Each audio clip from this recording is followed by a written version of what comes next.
오늘은 2023년 첫 날입니다. 1월 1일과 주일이 특별히 겹쳤어요. 어제가 아니죠. 오늘 성구영신 예배 이제 새벽에 드리고 다 일정이 끝나고 정리하고 집에 가서 씻고 잤더니 한 4시쯤 되더라고요. 그래서 4시쯤 돼서 한 3시간 자고 한 2시간 반 자고 일어났네요. 2시간 반 자고 일어나서 오늘 이렇게 또 단에 서는데 뭔가 마음 가운데 참 기쁨이 넘쳐요. 왜 기쁨이 넘치느냐? 작년 2022년 생각해보면 참 가슴 아픈 일들이 제 주위에도 참 많았기 때문에 2022년이 빨리 지나갔으면 좋겠다, 그런 생각을 참 많이 했습니다. 코로나로 인하여서 또 돌아가신 분도 있어서 참 제 마음이 아직까지도 아픔이 있지만 이제 언제까지 그 아픔에 머무르겠습니까? 2023년 되면 더 힘있게 달려나가야지, 그런 생각으로 꿈꾸고 기다렸는데 그날이 드디어 왔습니다. 여러분, 2023년이 기대가 되십니까? 아니면 그냥 또 하루 한 해 지나가는 거지, 이런 마음이십니까? 아닐 줄 믿습니다. 우리는 그리스도인이라 소망을 품는 자인데 우리의 소망은 이럴 것입니다. 2022년보다 더 나은 한 해가 됐으면 좋겠다. 다들 그 생각 하실 것입니다. 그런데 문제는 여러분들이 또 다른 한 해가 와도 그저 마음이 그렇다라면 이것은 이미 현실을 알기 때문에 그런 것입니다. 우리의 문제는 우리가 꿈꾼 대로 되지 않는다는 것입니다. 정말 좋은 한 해를 아무리 바라여도 그렇지 않을 수 있다는 것을 우리는 이미 삶의 오랜 경험을 통해 알고 있습니다. 내가 최상의 한 해를 바란다고 꼭 그렇게 되지 않는다는 것입니다. 때로 최악이 다가온다면 여러분 그때 어떻게 하시겠습니까? 2023년 기대를 하였지만 당장 최악의 아픔의 상황이 다가올 때, 낙심의 상황이 다가올 때 어떻게 하시겠냐는 거예요. 어떤 자들은 그 최악에 그대로 머물러서 한 해를 흘려보내지만, 다시 말씀드리지만 저와 여러분은 그리스도인입니다. 하나님 자녀는 최악에 머물러 있는 자들이 아니라는 것입니다. 그러면 어떻게 하면 우리가 최악에서 최상으로 나아갈 수 있는지 오늘 본문에 그 답이 있다는 것입니다. 오늘 본문을 보면 베드로라는 제자가 나와요. 이 베드로라는 제자가 아직 예수님의 제자가 아니었습니다. 이때 이 사람의 직업은 어부입니다. 어부가 하는 일은 물고기를 이제 잡으러 배를 띄워서 나가는 그런 직업입니다. 그런데 만선의 꿈을 가지고 최상의 결과를 바라며 나갔는데 어떻게 된 일인지 그날 밤에 물고기를 한 마리도 잡지 못했어요. 그게 5절 말씀이에요. 시몬은 베드로를 말합니다. 시몬이 대답하여 이르되 선생님, 우리들이 밤이 새도록 수고하였으되 잡은 것이 없습니다. 여러분, TV에서 가끔 어부들이 나와서 그물을 던지고 그물을 이렇게 다시 당기는 모습들을 이제 본 적이 있는데, 그 그물을 당길 때 물고기가 하나도 잡히지 않으면 그 어부의 표정이 정말 말할 수 없이 일그러져요. 너무 속상해하는 모습이 보여요. 아마 베드로는 밤새 그 일을 했지만 어떻게 된 게 단 한 마리도 잡지 못했으니 그 삶이 기쁨이 있겠습니까? 그 아침이 얼마나 고되고 힘들겠습니까? 일이라도 잘 돼야 덜 피곤할 텐데 그런 상황, 최악의 상황을 오늘 베드로가 맞이하고 있습니다. 그런데 6절, 7절에 보면 이 이야기의 결론이 전혀 상반되게 나와요. 고기를 잡은 것이 심히 많아 그물이 찢어지는지라. 이에 다른 배에 있는 동무들에게 손짓하여 와서 도와달라 하니 그들이 와서 2배의 채움에 잠기게 되었더라. 분명히 최악의 상황이었잖아요. 한 마리도 못 잡아서 굉장히 낙심해 있었을 텐데 오늘 본문을 보니까 그물이 찢어질 정도로 잡고 2배가 잠겼어요. 제가 오늘 본문을 가지고 온 이유가 이것입니다. 저는 우리의 2023년이 우리가 그물을 던지면 찢어지는 물고기 잡았으면 좋겠어요. 우리가 나아가는 인생의 그 배에 가득 잠길 정도로 하나님의 은혜와 축복이 그 위에 가득가득 머무르기를 간절히 소원합니다. 그럼 도대체 어떻게 그것이 되었는가? 그래서 이 본문에 베드로를 주목하는 것입니다. 1절에서 3절입니다. 무리가 몰려와서 하나님의 말씀을 들을새 예수는 게네사렛 호숫가에 서서 호숫가에 배 두 척이 있는 것을 보시니 어부들은 배에서 나와서 그물을 씻는지라. 예수께서 한 배에 오르시니 그 배는 시몬의 배라. 최악의 상황에서 최상으로 갈 때 그 가운데에 있었던 가장 중요한 사건은 무엇이냐면 예수님이 베드로의 배에 오르셨다는 거예요. 이게 가장 중요한 거예요. 예수님이 베드로에게 찾아오셨다는 것입니다. 오늘 최악이 어떻게 최상으로 바뀔 수 있느냐? 첫째 기억할 것은 하나님이 우리 인생에 찾아오시면 최상으로 바뀔 길이 열려지는 것입니다. 사랑하는 성도 여러분, 하나님 여러분 삶에 찾아오셨습니까? 예수님이 여러분 삶에 찾아오셨습니까? 감사해요. 찾아오셨는데 여러분 이런 단어 혹시 들어보신 적 있습니까? 메멘토 모리 들어보신 적 있으세요? 네, 메멘토 모리라는 이 단어는 라틴어인데 번역하면 너는 죽음을 기억하라라는 뜻이에요.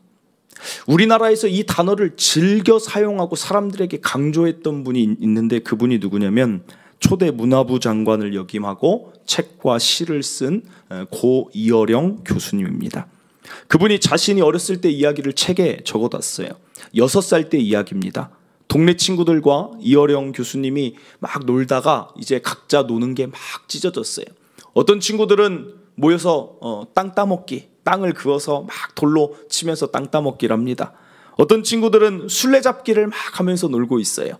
어떤 친구들은 고무줄 놀이를 막 하고 있습니다. 그런데 이 이어령 교수님 본인만 무슨 놀이를 했냐면 굴렁쇠를 막 굴렸어요. 굴렁쇠라는 동그란 돌아가는 걸 가지고 막대기로 막 굴리다 보니까 어디로 갔냐면 한 보리밭에 굴렁쇠를 굴리게 됩니다. 그런데 그때가 낮이었어요. 태양이 너무나도 뜨거울 때 굴렁쇠를 굴리고 있다가 갑자기 그 6살 이어령 교수님이 태양을 바라보는데 갑자기 눈물이 쭉 흐르는 거예요. 6살 아이가 왜 울었을까요? 엄마가 옆에 없음을 알고 내가 너무 멀리 와서 무서워서 울었을까요? 아니면 친구들이 놀아주지 않아서 울었을까요? 그런데 그 책에 이어령 교수님은 자신이 운 이유를 이렇게 설명하고 있습니다. 6살 때 그 보리밭에서 바라본 그 태양이 너무나도 찬란해서 그에 비해 나의 초라한 모습이 너무나 아쉽고 또한 저 영원한 태양과 나는 잠시 살다가 가는 죽는 존재라는 죽음에 대한 생각 때문에 눈물을 하염없이 흘렸다는 거예요. 여러분 이게 저도 들으면서 그 책을 제가 막 찾아보면서 이게 말이 되나? 아니 무슨 6살이 태양을 보면서 죽음을 생각해서 막 우는가? 너무 이해가 안 되는 거예요. 그런데 그때부터 이 교수님이 일평생 찾아다니는 게 무엇이냐? 나에게 왜 그런 일이 일어났을까요? 내가 6살밖에 안 됐을 때 왜 태양을 보고 내가 울게 되고 죽음을 떠올리게 되는가가 본인이 살아가면서도 지금 우리가 느끼는 것처럼 이해가 안 되는 거예요. 그것이 그분을 일평생 무언가를 찾아가게 했어요. 도서관에 20살 때 갔습니다. 대학 도서관에서 책을 넘기는데 이거구나 찾은 단어가 바로 메멘토 모리예요. 메멘토 모리. 죽음을 기억하라. 메멘토 모리라는 이 단어가 있다는 것이 무엇을 뜻하냐면 나뿐만 아니라 수많은 사람들이 메멘토 모리의 순간들을 경험하고 사는구나. 나뿐만이 아니구나 이 경험이. 나이 70이 넘어서 그때 나에게 죽음을 떠올리고 눈물 흐르게 한 존재를 70이 넘어서 만났는데 그분이 바로 하나님입니다. 그리고 그가 깨닫습니다. 어떤 걸 깨닫느냐? 이 세상을 살다 보면 한 인간의 삶 가운데, 인생 가운데 신이 말을 걸 때가 있다는 거예요. 신이 여러 가지로 죽음이든 아니면 인생의 허무한 공허함을 통하여서 자꾸만 찾아올 때가 있구나를 그분이 발견한다는 것입니다. 오늘 베드로에게도 마찬가지인 거예요. 밤이 새도록 수고했습니다. 그 갈릴리 호숫가는 어떤 곳이냐면 베드로가 어렸을 때부터 고기 잡았던 곳이에요. 다 내 눈에 보이는 곳, 손바닥 같은 곳이에요. 그런데 그렇게 열심히 해도 고기를 못 잡아요. 그러니까 그가 느꼈을 그때 그 허무함, 절망감이 어떻겠습니까? 그때 예수님이 배에 오르신 거예요. 내 힘으로 안 되지. 내 힘으로 열심히 살려고 해도 너는 한계가 있지. 너 스스로 그렇게 달려가려고 해도 그것이 그렇게 쉽지가 않지. 너는 죽음이라는 그것이 기다리고 있는 존재지. 베드로가 만약에 힘이 셌던 존재라면, 그때 일이 잘 되고 잘 풀렸다라면 이제 막 서른된 사람의 배를 빌려주지 않았을 거예요. 그런데 메멘토 모리는 꼭 어떤 순간에 찾아오느냐? 아까 이어령 교수가 혼자 있을 때, 문득 혼자 친구들에게 떨어져 있을 때, 마찬가지입니다. 내 인생 가운데 어려운 일이 있을 때, 힘들 때 신은 우리에게 말을 건다는 것입니다. 사랑하는 성도 여러분, 여러분도 그럴 때 있지 않습니까? 열심히 살지만 무언가 공허함이 있을 때, 이 공허함은 도대체 어디서 찾아온 것일까? 바로 그 순간은 하나님이 여러분에게 두드리고 여러분을 부르시는 시간이라는 거예요. 그 인생의 허무함을 느끼면서 갑자기 내 인생에서 문득 멈춰설 그때가 기회라는 것입니다. 그 허무함이 느껴지면 사람들은 최악인 줄 알아요. 야, 내 삶이 왜 이렇게 부질없지? 최악을 경험합니다. 그러나 그렇지 않아요. 그것이 최악이 아니라 신을 만나게 되는 계기가 된다는 것입니다. 죽음 때문에 두려운데 그것이 신을 만나는 계기가 되는 것입니다. 오늘 베드로가 그걸 경험했어요.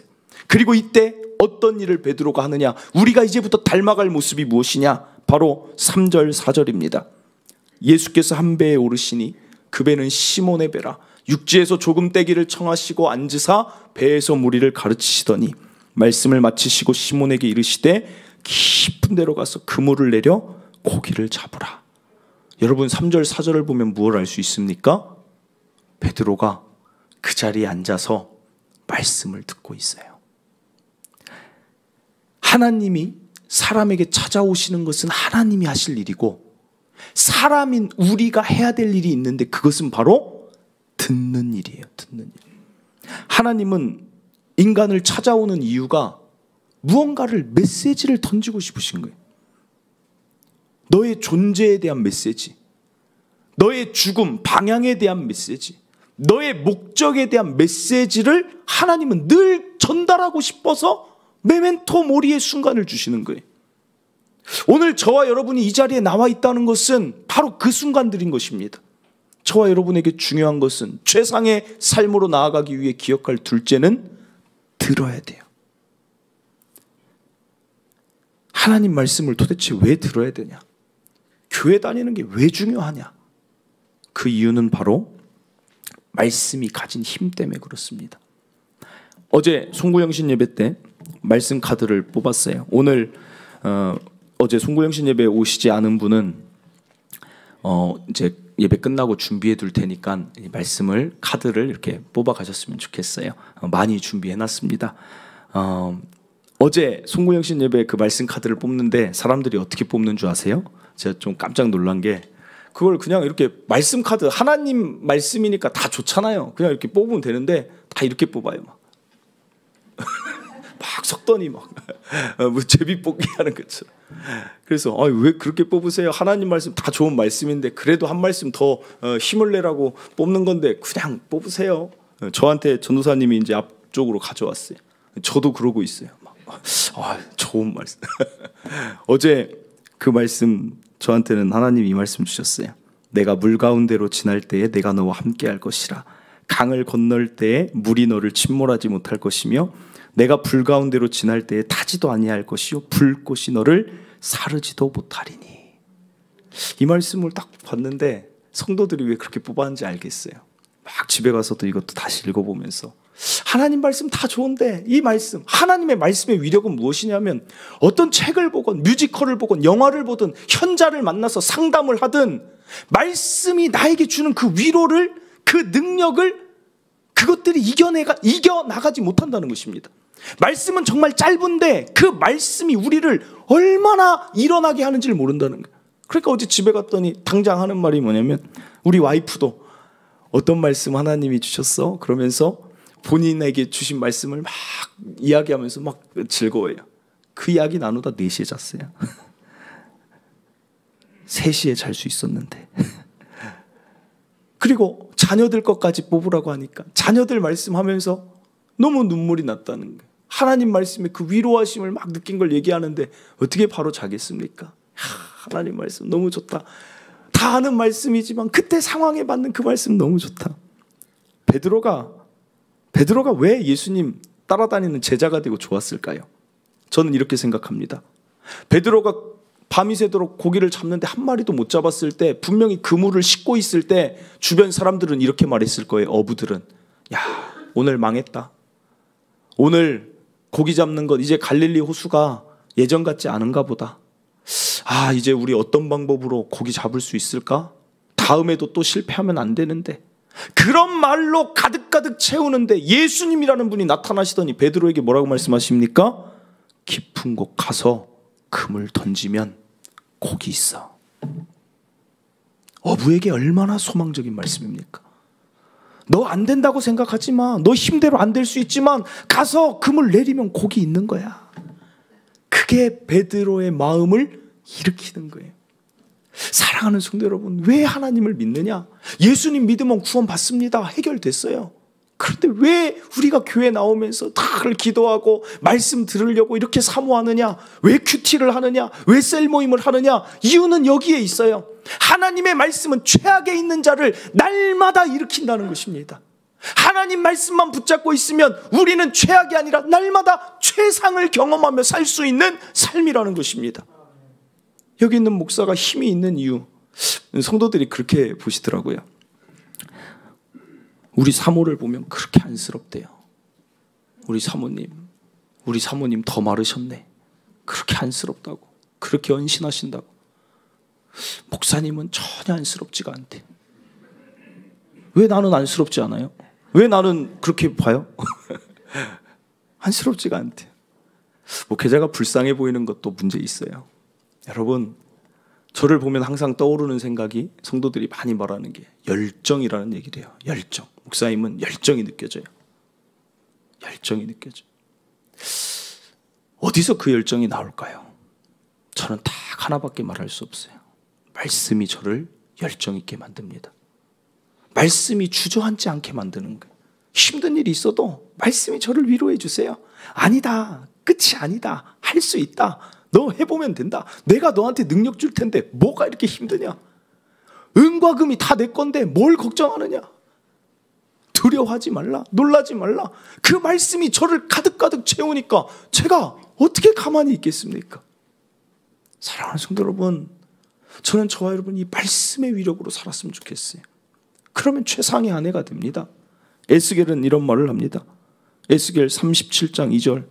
하나님이 에스겔을 뼈가 많은 곳으로 데리고 가셔서 이런 말씀을 하세요. 에스겔 37장 2절에 보면 이런 말씀이 있어요.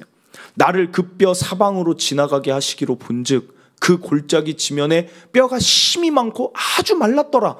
뼈 있는 데로 데려가셔서 이렇게 말씀합니다. 그가 내게 이르시되 인자야, 이 뼈들이 능히 살 수 있겠느냐?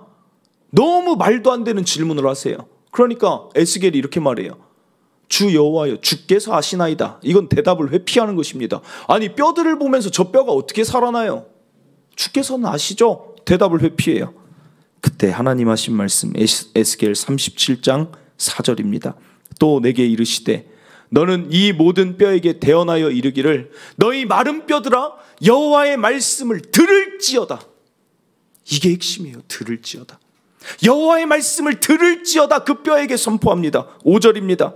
주 여호와께서 이 뼈들에게 이같이 말씀하시기를 내가 생기를 너희에게 들어가게 하리니 너희가 살아나리라. 9절입니다.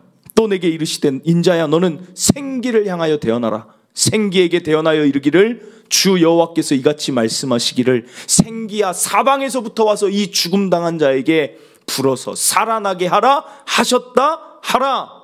10절입니다. 이에 내가 그 명령대로 대언했다는 건 말씀했다는 거예요. 생기가 그들에게 들어가매 그들이 곧 살아나서 일어나 서는데 극히 큰 군대더라. 사랑하는 성도 여러분, 하나님 말씀 들어야 되는 이유가 여기에 있어요. 여러분이 지금 어떤 것으로 메말라 있어도 하나님이 여러분에게 말씀해 주시면 여러분은 군대로 살아가게 되는 것입니다. 저는 부부 가운데 그걸 참 많이 해요. 와이프가 어떨 때는 참 많이 가라앉아 있을 때 있으면 저는 어떻게 하냐면 제가 와이프를 위로를 하긴 하지만 늘 마지막은 그겁니다. 교회 가서 기도하고 하나님 말씀 보고 와. 그러면 일어나 있어요. 제가 처져 있을 때 우리 와이프도 한결같이 말합니다. 목사님 교회 가서 기도하고 말씀 더 보고 오세요. 그러면 제가 교회 갔다 오면 제가 살아나 있는 거예요. 생기가 사방에서 들어온다니까. 아브라함이라는 사람이 왜 하나님을 그렇게 좋아합니까? 왜 본토 친척 아비의 집을 떠나는 바보 같은 일을 합니까? 그는 일평생 저주받았다고 생각했어요. 왜냐하면 그의 이름은 아브람입니다. 아브람의 뜻은 한 가정의 아버지를 말해요. 아브람이 한 가정의 아버지란 이름을 가지는데 자녀가 한 명도 없어요. 그러니까 한 가정의 아버지 부르는데 자녀가 없어요. 아버지가 아닌 자예요. 늘 비난당하고 조롱당하고 이름이 부끄러운 자가 아브람이에요. 하나님 뭐라고 말씀하십니까? 너는 복의 근원이야. 내가 널 창대하게 할 것이고 너는 아브람이 아니라 이제 이름을 아예 바꿔서 아브라함이라고 해라.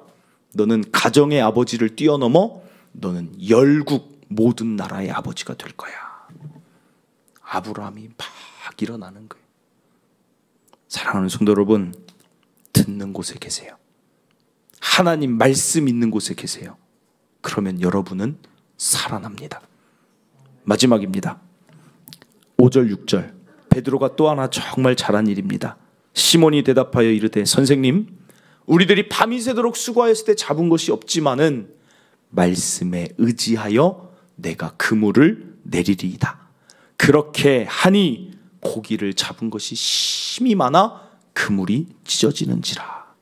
무엇을 했다는 것입니까? 말씀에 의지하여 그렇게 하니는 그대로 순종했다는 것입니다. 셋째 기억하시길 바랍니다. 하나님이 찾아오시고 그건 하나님의 일이고 우리가 해야 될 일은 딱 두 가지입니다. 그 말씀을 듣고 나에게 요구하시는 것이 있으면 순종하면 최상으로 바뀌는 것입니다. 사실 순종이라는 단어에 저와 여러분은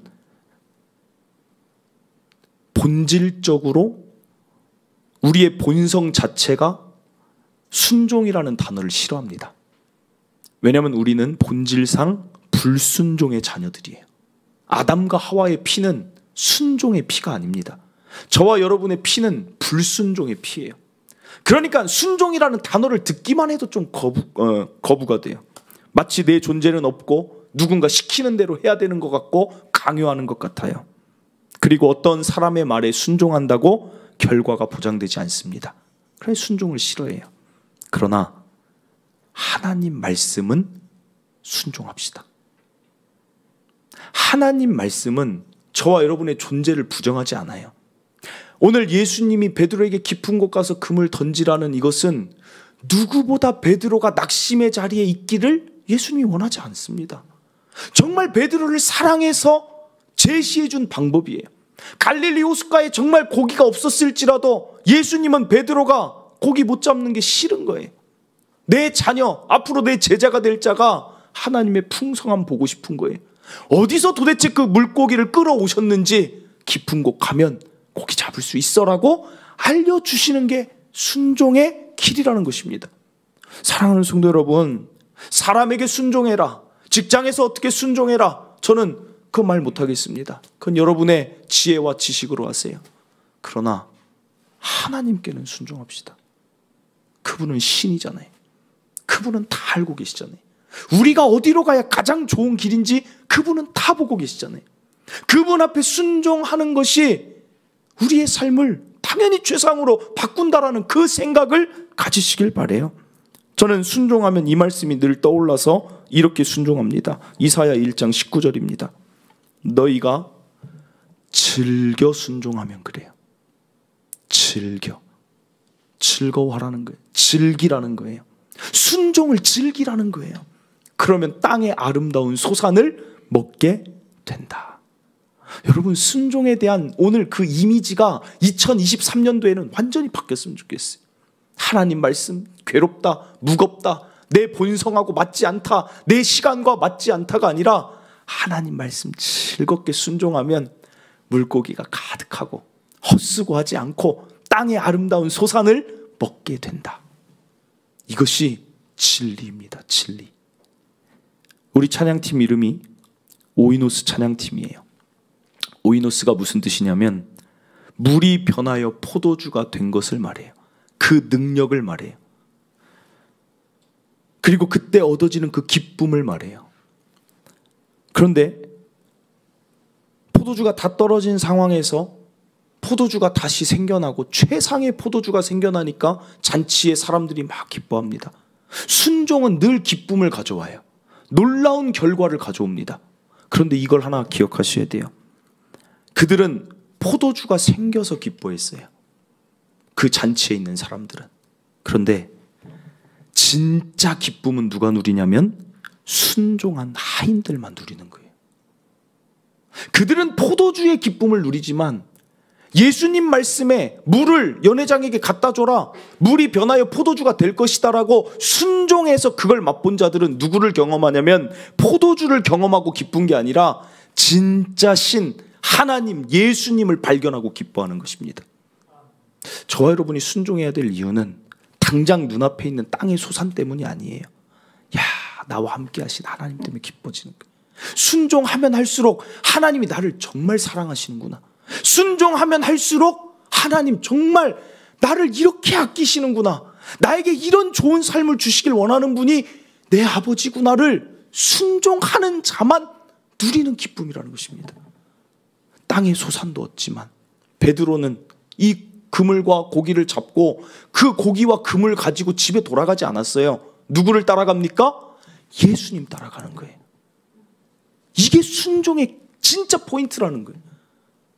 하나님을 발견하시길 바래요. 2023년 하나님을 더 경험하시길 바래요. 베드로가 얼마나 담대한 삶 누립니까?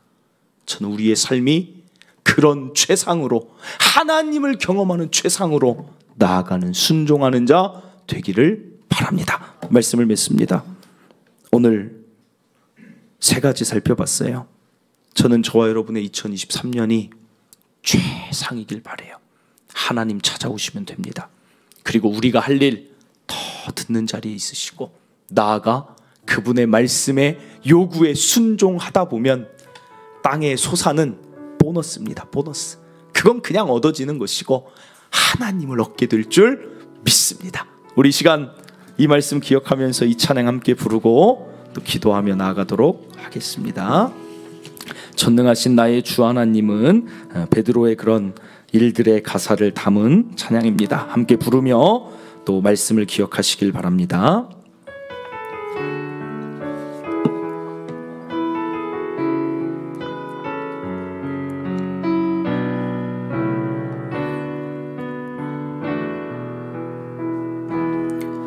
전능하신 나의 주 하나님은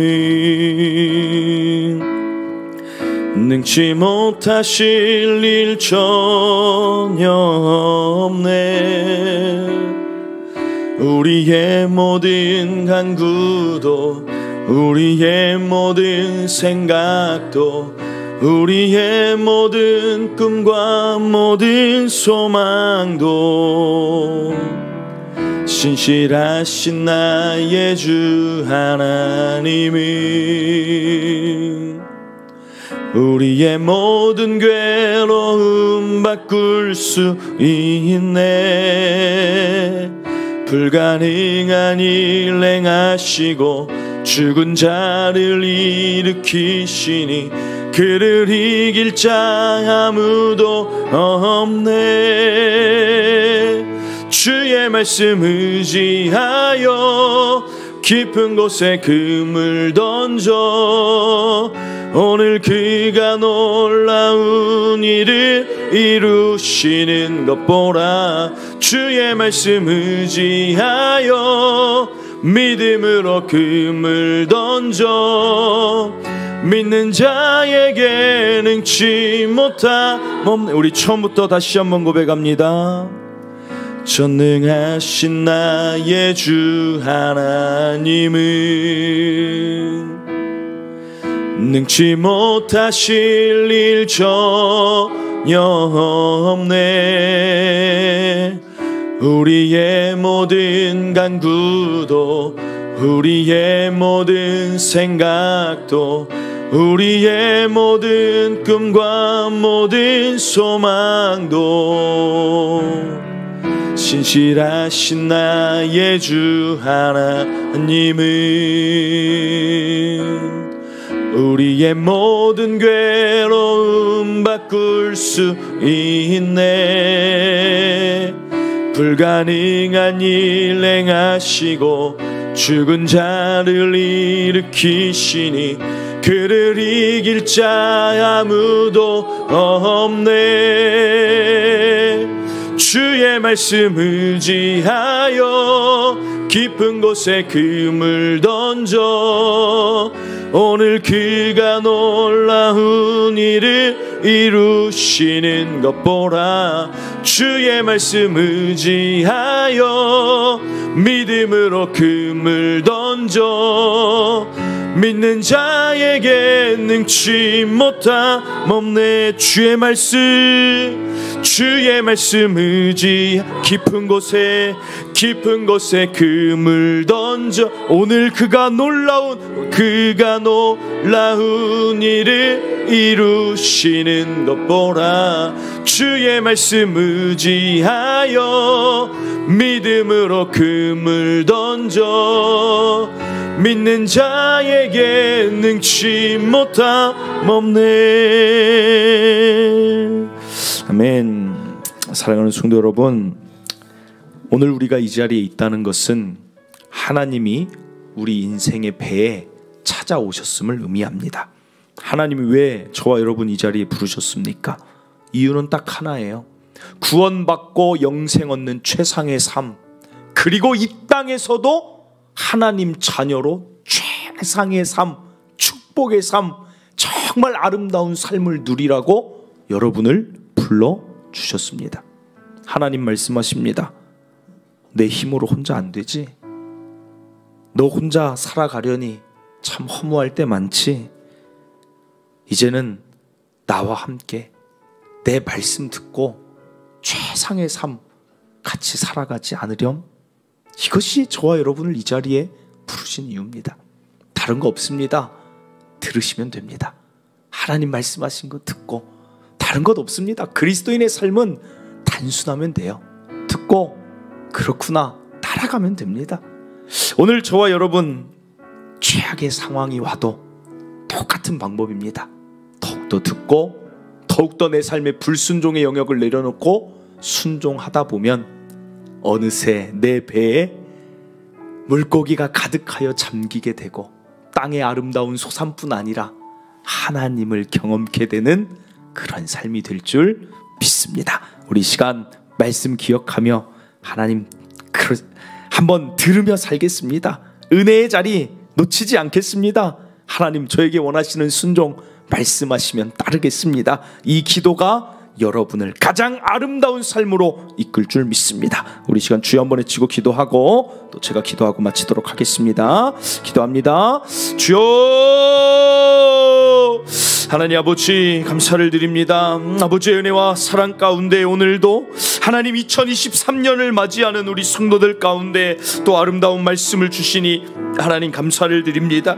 하나님 다른 것 없습니다. 하나님이 우리를 찾아오셨습니다. 메멘토 모리 죽음을 통하여 때로는 인생의 허무함을 통하여 자꾸만 신이 우리에게 멈춰 세우시고 말씀하십니다. 하나님 들으면 됩니다. 하나님 무슨 말씀하시는지, 하나님이 내 삶에 무엇을 말씀하시는지, 내 존재에 대해 무엇을 말씀하시는지 하나님 듣는 자 되게 하여 주시옵소서. 귀를 열어주시고 영적인 귀를 활짝 열어주셔서 하나님이 나에게 말씀하시는 그 소망의 메시지들, 살아나게 하는 메시지들, 뼈를 일으키는 하나님 군대 되는 메시지들이 하나님 우리에게 임하게 하여 주시옵소서. 하나님 다른 것 없습니다. 하나님이 말씀하신 것 따라가다 보면 삶은 열리는 것입니다.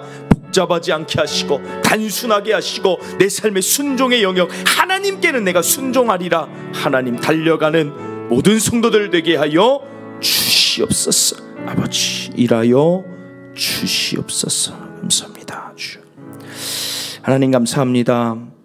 2023년이 시작이 됐는데 우리의 마음은 어떠합니까? 정말 기대로 시작하는 자도 있을 텐데 어떤 자는 또 그날이 그날 같지 않을까라는 인생의 수많은 절망을 겪다 보니 새로운 날에 대한 기대가 없는 자도 이 자리에 있을 수 있습니다. 그러나 하나님이 우리의 인생의 배에 있음을 기억하게 하여 주시옵소서. 나의 인생의 절망과 나의 깊은 허무함을 내가 왜 느끼는가? 하나님이 나에게 말하고 싶은 것입니다. 하나님이 나에게 자꾸만 멈춰 세웁니다. 내 힘으로 안 되니 이제는 나의 힘으로 살아가 보지 않으렴. 하나님, 이 하나님의 음성에 반드시 귀를 기울이는 자들 되게 하여 주시옵소서. 하나님이 나를 뭐라고 말씀하시는지, 하나님이 내 인생을 얼마나 사랑하시는지, 나라는 존재를 얼마나 귀하게 여기시는지 하나님의 메시지에 늘 초점 맞춰 살아가게 하여 주시옵소서. 나아가 복잡할 거 없습니다. 불순종의 영역은 갈수록 제하고 순종하다 보면 결국에는 최상의 한 해가 될 줄 믿습니다. 우리 성도들 오늘도 예배하며 순종하는 자들이오니 놀라운 은혜로 하나님 올 한 해 가득가득 채워 주시옵소서. 하나님이 주실 수 있는 가장 좋은 축복을 하나님 여기 있는 성도들에게 다 부어 주시옵소서. 그리하여서 올 한 해가 지나갈 때, 야, 하나님 때문에 내 삶이 정말 기가 막히다, 살만하다, 정말 놀라운 축복이 일어난다, 그것을 외치는 우리 모두 한 사람 한 사람 다 되게 하여 주시옵소서. 축복이 넘치는 동탄초청교회 성도들의 모든 삶, 예배드린 모든 성도들의 삶 될 줄 믿습니다.